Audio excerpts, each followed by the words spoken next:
그 예수님이 가르쳐 주신 기도문이 있습니다. 하늘에 계신 우리 아버지여, 이름이 거룩히 여김을 받으시오며 나라가 임하시오며 뜻이 하늘에서 이룬 것 같이 땅에서도 이루어지이다. 예수님께서 기도는 이렇게 하라 하며 말씀하신 내용입니다. 이 주님이 가르쳐 주신 기도는 제가 지금 암송한 그 한 부분과 두 부분으로 나눌 수 있는데, 이건 하나님에 대한 부분, 그리고 그 뒤에 사람에 대한 부분으로 이렇게 나누어 생각할 수 있습니다. 이 가운데 하나님에 대하여, 하나님의 뜻에 대하여, 하나님의 나라에 대하여 기도하도록 하신 내용이 제가 암송한 이 내용입니다. 하나님이 합당한 영광을 받으시려면 하나님의 나라도 있어야 되고 하나님의 백성이 있어야 됩니다. 그리고 하나님의 나라가 임한 곳에서 하나님은 하나님의 뜻을 마음대로 펼 수가 있습니다. 그런데 하나님은 이 모든 일이 이 땅에서 이루어지기를 원하십니다. 그래서 교회를 이 땅에 두셨습니다. 교회를 통해서 이 모든 기도가 현실로 이루어질 날이 올 것이기 때문입니다. 우리가 매일같이 이 주님이 가르쳐 주신 기도를 하고 있는 이유가 무엇이겠습니까? 그렇게 될 것을 믿고 살아가라는 의미입니다. 그렇게 될 것을 믿고 하나님의 이름이 거룩히 여기심을 받고 하나님의 나라가 임하고 하나님의 뜻이 이루어질 것이다 라는 그 마음으로 우리가 교회를 보고 우리 세상을 보고 살아가라, 이 말씀입니다. 이렇게 되기 위해서 우리 교회가 무엇을 해야 될지, 우리 교회를 이루고 있는 내 삶이 어떠해야 될지를 늘 생각해 보아야 합니다. 그래서 말씀드렸습니다. 우리는 먼저 하나님을 예배하는 예배자가 되어야 합니다. 하나님은 영광을 받기에 합당하신 분이십니다. 하나님은 이를 위해서 우리를 지으시고 교회를 세우셨습니다. 그러므로 하나님께 영과 진리로 나와 예배드리는 자리에 우리가 서 있어야 합니다. 또한 우리의 삶이 하나님께 드리는 영적 예배가 되어야 합니다. 이 지식적인 알고만 있는 신앙이 아니라 삶으로 드려지는 그런 신앙생활이 되어야 합니다. 그리고 또한 교회는 많은 사역자들을 잘 훈련시켜야 합니다. 훈련되지 않은 성도는 쉽게 흔들릴 수 있습니다. 잘못된 방향으로 헛된 일에 힘을 쓰기도 하고 목표 방향성을 잃고 헤매기도 합니다. 그러므로 말씀과 기도로 잘 훈련이 되어야 합니다. 하나님은 우리 교회가 한 성령 한 믿음으로 하나 될 것을 원하십니다. 그러니까 잘 훈련된 성도는 교회가 나아갈 방향, 교회가 믿어야 될 그런 믿음의 대상, 하나님이 기뻐하시는 것이 무엇인지를 정확하게 알고 있습니다. 그래서 하나님의 말씀에 절대 순종하는 마음으로 설 수 있습니다. 여러분, 하나님을 기쁘시게 하는 일이 무엇일까요? 그 일은 바로 복음을 전하는 일입니다. 하나님께서 이 땅에 교회를 세우신 이유가 분명히 있습니다. 아마도 교회가 그 사명을 감당하지 않았다면 이 지상의 모든 교회가 이미 사라지고 없어졌을지도 모르겠습니다. 그런데 여전히 수많은 교회들이 존재하고 있습니다. 무엇 때문일까요? 하나님께서 우리 교회들에게 맡겨주신 일이 아직 다 끝나지 않았기 때문입니다. 교회는 세상으로 나아가야 합니다. 세상을 위해서 보냄을 받았습니다. 그런데 오늘날 교회들이 세상으로 나아가지를 못하고 있습니다. 복음을 전하지 못하고 있습니다. 무엇 때문일까요? 여러 가지 이유가 있습니다. 그러나 많은 교회들이 다른 데를 돌아볼 겨를이 없습니다. 당장 우리 교회만 해도 그렇습니다. 주변을 돌아볼 겨를이 없습니다. 틈이 없어요. 우리 교회 스스로 서기도 힘들기 때문에 그렇습니다. 교회의 이곳저곳을 돌아보면 부족한 것도 많고 할 일이 너무나 많습니다. 그런데 일꾼도 없고 재정도 부족합니다. 그게 다른 데 돌아볼 틈이 없는 거예요. 그런데 말입니다. 많이 듣던 말이잖아요. 그런데 말입니다. 우리 교회가 힘들다고, 우리 교회가 우리 주님이 주신 사명을 잊고 살아간다면 교회가 아닌 게 됩니다. 왜 우리가 예배자가 되고 왜 우리가 하나가 되어야 합니까? 나 혼자 잘 먹고 잘 살라는 말이 아닙니다. 교회는 예수 그리스도의 복음을 전하며 잃어버린 영혼들을 구원하는 일을 하도록 세움을 받았습니다. 복음을 전하는 가장 큰 사명이 있습니다. 이것을 잊고 있으면 교회가 아닌 거예요. 그냥 친목 모임일 뿐이에요. 모여서 한국 음식 먹고 밥 먹고 얘기하고 그냥 가는, 이것에 지나지 않을 뿐입니다. 여러분들은 올해 몇 명에게 복음을 전하셨습니까? 몇 명에게 복음 전했어요? 이런 말 하면 되게 좀 그렇죠. 제가 몇 명을 교회로 데리고 왔냐라고 말씀드리지 않았습니다. 몇 명에게 복음을 전했느냐, 몇 명에게 예수 그리스도를 소개했느냐, 제가 이것을 묻고 있는 거예요. 혹시 내가 전하지 않았다면 여러분들의 삶을 보고 누군가는 예수님을 믿게 되는 그런 일이 있었습니까? 내가 전하지 않으면 내 삶의 모습으로라도 어떤 영향을 미쳐야 하지 않을까요? 제가 고등학교 다닐 때 제가 다니던 교회에서는 이 전도에 대해서 굉장히 강조했습니다. 전도왕을 불러서 간증도 하고 전도 집회도 하고 전도 많이 하는 사람 이렇게 시상도 하고 열심히 전도를 강조했습니다. 그런데 그때 제 생각은 그랬어요. 이게 말로 전하는 게 무슨 의미가 있냐고. 말로 전하는. 내 삶을 보고 내 친구들이 예수님을 믿겠다고 하는 것이 더 바람직하지 않겠느냐고 제가 이런 말을 했었습니다. 참 변명도 지혜롭게 잘했어요. 막 똑똑한 척 한 거죠. 똑똑한 척. 그러면서 복음을 전하지 않았습니다. 그렇다고 내가 그리스도인의 삶을 제대로 살아간 것도 아닙니다. 그러니까 열매가 있을 수 있겠습니까? 나중에 제 아주 친한 친구가 제게 오히려 물어왔습니다. 너는 왜 나더러 교회 가자는 소리를 한 번도 안 하냐?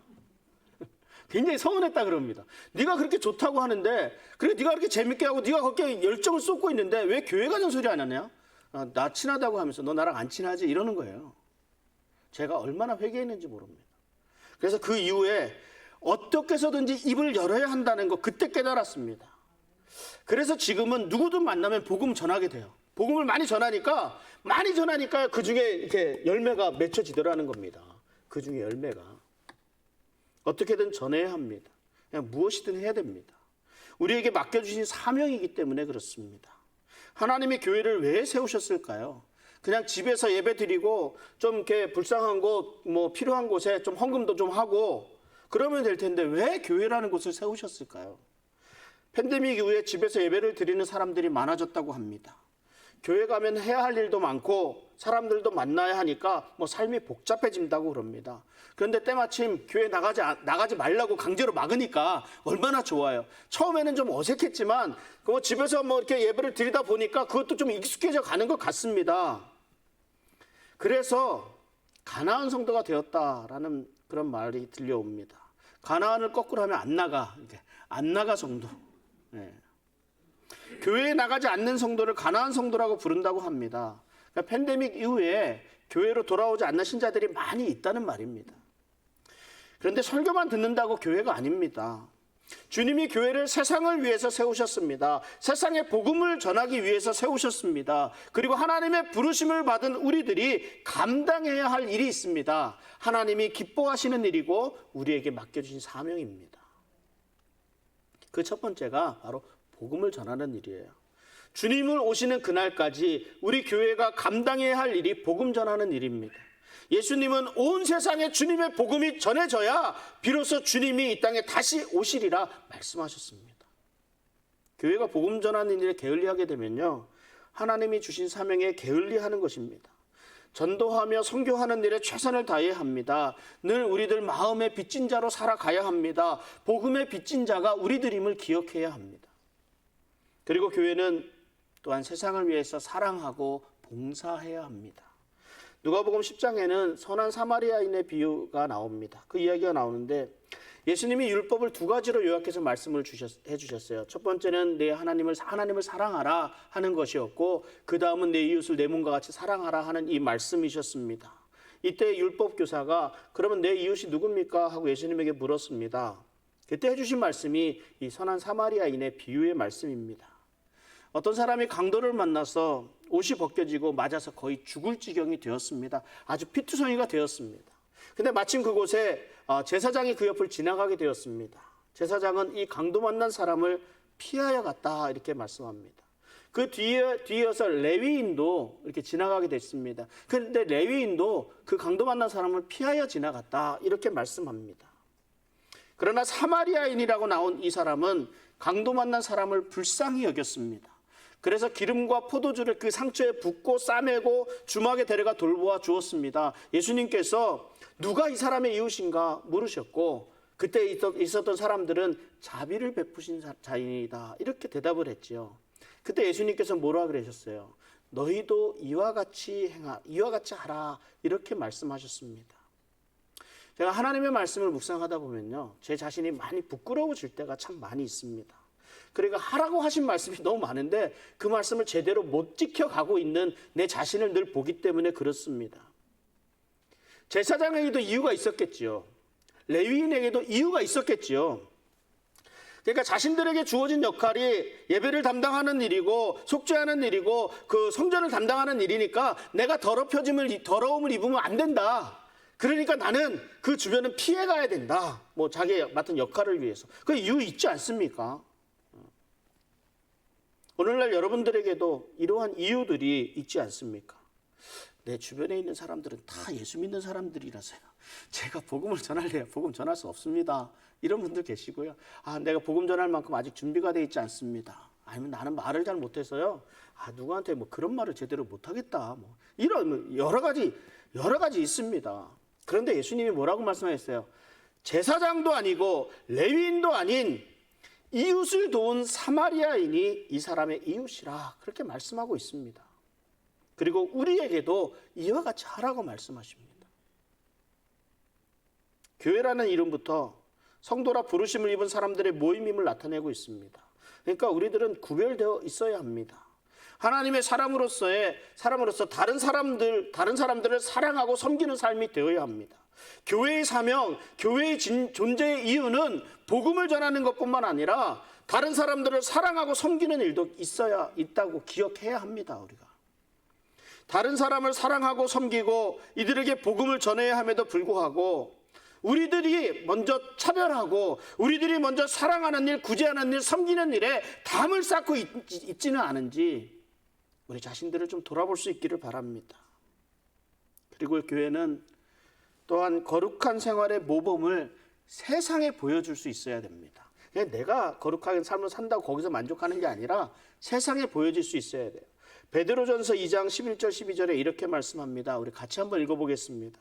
사랑하는 자들아 거류민과 나그네 같은 너희를 권하노니 영혼을 거슬러 싸우는 육체의 정욕을 제어하라. 너희가 이방인 중에서 행실을 선하게 가져 너희를 악행한다고 비방하는 자들로 하여금 너희 선한 일을 보고 오시는 날에 하나님께 영광을 돌리게 하려 함이라. 아멘. 이 말씀이 무슨 말입니까? 내 욕심껏 살지 말라는 말입니다. 내가 하고 싶은 대로 내 그 욕정대로 그렇게 살지 말라는 말씀입니다. 그러니까 성도는 내가 하고 싶은 대로 살아가고자 해서는 안 됩니다. 베드로는 이 말을 육체의 정욕을 제어하라는 말로 표현합니다. 육체의 정욕대로 사는 삶은 영혼을 거스르는 삶이라 영혼을 거슬러서 싸우는 삶이라고까지 말하고 있습니다. 세상 앞에서 교회의 추태를 보임으로 하나님의 영광을 가려서는 안 된다는 그런 말씀입니다. 우리 지역, 지금 이 아리조나 지역에 그 한인들의 삶의 중심이 좀 교회에서 이렇게 벗어나 있는 것을 이렇게 보게 됩니다. 제가 아리조나에 온 지도 이제 24년이 돼 갑니다. 24년째인데요. 당시에는 교회들이 한인 이민사회의 그런 중심의 역할을 하고 있었습니다. 교민 행사에는 교회들이 적극 참여했습니다. 그리고 각 교민들 모임에는 반드시 교회가 참여를 했고 또 목사님들이 가서 축복 기도도 많이 해 주셨습니다. 그도 그럴 것이 이 교민들 모임을 주관하는 대부분의 또 사람들이 이 교회에 잘 열심히 충성하는 분들이 또 그 역할을 또 다 하셨었거든요. 그런데 교민사회가 점점 커지면서 어떻게 됐습니까? 교회뿐 아니라 우리 성당과 절에 다니는 분들도 생각해야 한다면서 그 형평성이라는 것, 뭐 이런 거 이야기하면서 점점 더 교회가 그 중심에서 멀어지기 시작했습니다. 물론 여전히 중요 행사에 우리 지역 교회가 감당하는 부분들이 많이 있기는 합니다. 그러나 교회가 없어서는 안 된다는 그 중심에서 벗어나 있는 듯이 보입니다. 이거 왜 이렇게 됐을까요? 왜 이렇게 됐을까요? 그래도 우리는 조금 나아요. 저기 대도시에 가면 완전히 구분되어 있습니다. 완전히. 우리 지역 교회들이 서로 다투면서 힘을 잃어서 그렇습니다. 교회가 말씀 중심으로 바로 서 있지 못해서 그렇습니다. 이 교회가 지역을 돌보지 않았기 때문에 그렇습니다. 이 지역에 있는 교회가 이 지역을 위해 무엇을 하고 있는지를 한번 보세요. 아무것도 하고 있지 않습니다. 그러니까 교회가 중심을 잃을 수밖에 없지요. 점점 더 영향력을 잃어갈 수밖에 없습니다. 교회가 건강하게 서 있지 못하니까 이단에 치이고 반기독교 정서에 밀리게 되는 일들이 생겨나게 되는 거예요. 그러므로 교회가 온전히 건강하게 회복되어야 합니다. 교회의 무너진 권위를 다시 바로 세워야 합니다. 여러분, 교회 자체는 무능하지 않습니다. 교회는 교회를 무시할 수 있는 존재 아무것도 없습니다. 하나님이 계시는데, 예수님이 머리로 계시는데 누가 무시하고 누가 모욕하고 할 수 있겠습니까? 하나님은 사랑의 하나님이십니다. 그리고 하나님은 공의의 하나님이십니다.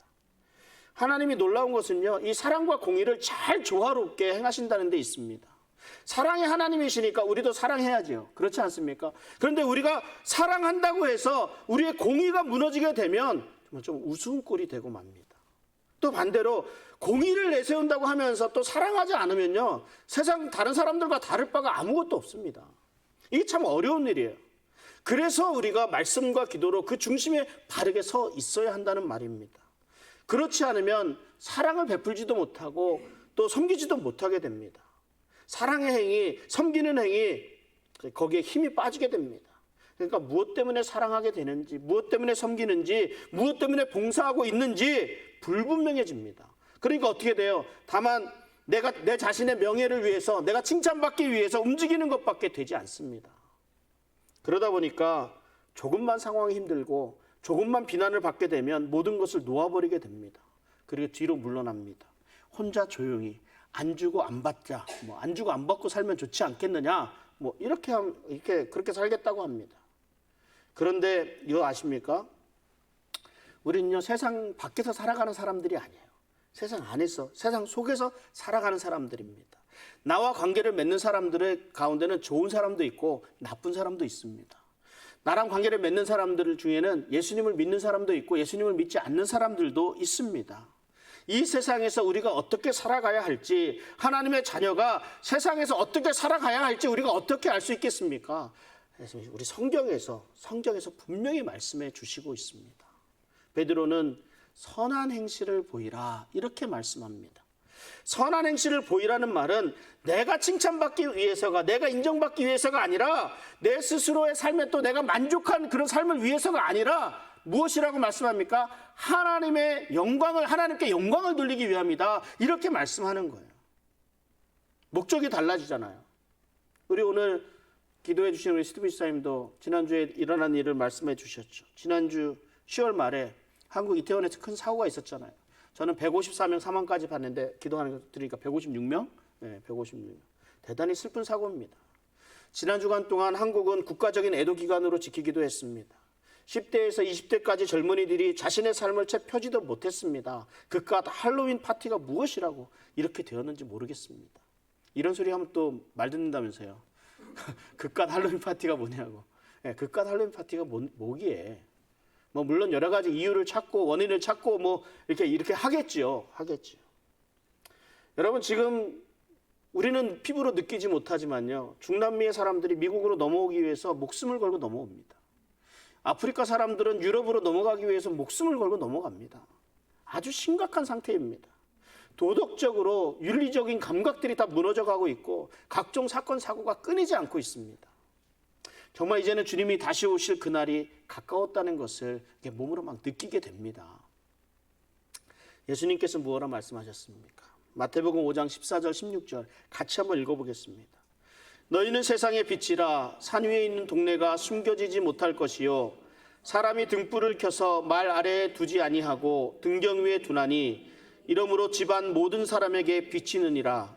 이같이 너희 빛이 사람 앞에 비치게 하여 그들로 너희 착한 행실을 보고 하늘에 계신 너희 아버지께 영광을 돌리게 하라. 아멘. 예수님께서는 우리 빛으로 살아가라 말씀하셨습니다. 예수님은 우리가 세상의 소금이라고 말씀하셨습니다. 빛은 어둠을 쫓아버리고 어둠이 접근하지 못하도록 근본적으로 억제합니다.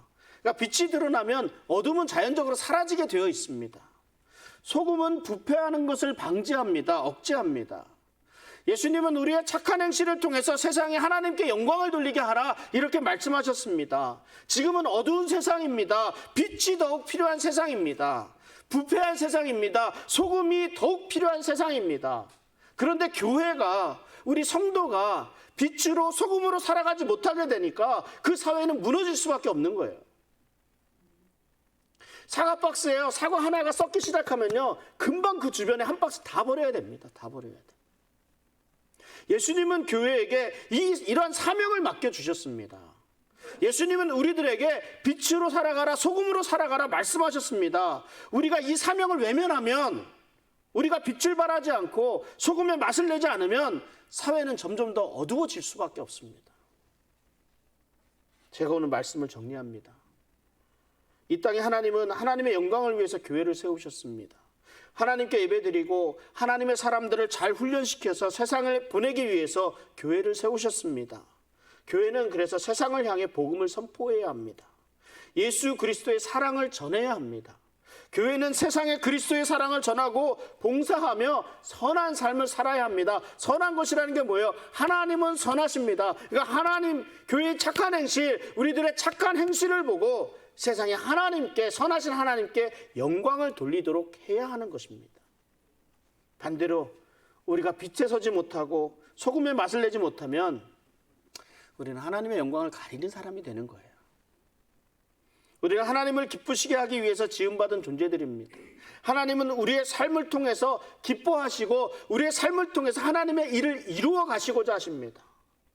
제가 오늘 교회적으로 사역주일이라고 이름을 붙였습니다. 그리고 사역에 대한 설명을 하면서 우리 온 성도가 한 가지씩이라도 사역에 다 동참할 수 있었으면 좋겠다, 이렇게 결단하려고 합니다. 지난주에 야외 예배에서 때도 말씀을 드렸지만 나 없어도 교회는 돌아갑니다. 그리고 나 없어도 하나님 나라는 이 땅에 임하여질 것이고 하나님 나라는 확장되어질 것입니다. 내가 없어도 말입니다. 그런데 내가 그 역할을 감당하지 않으면 그 자리에 구멍이 생기고 맙니다. 흠이 생겨나는 거예요. 흠이. 그렇다고 하나님이 일이 안 되는 것은 아닙니다. 하나님은 다른 사람을 또 사용하셔서라도 어떻게 해서든 하나님의 일은 이루어 가십니다.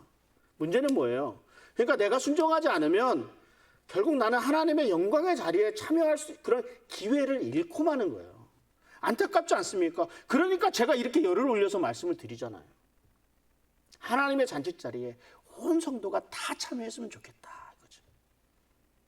하나님이 내게 주신 많은 능력, 은사들은 하나님의 교회를 세우기 위함입니다. 잘 기억하시고 무엇인지 내게 주신 은사들을 통해서 교회를 섬기고 사역을 통해서 하나님 나라를 이루어 가는데 하나님을 기쁘시게 하는 일에 귀하게 쓰임받는 우리 사랑하는 벨리 한인장로교회 우리 성도님들 되시기를 주님의 이름으로 축원합니다. 기도합니다. 하나님,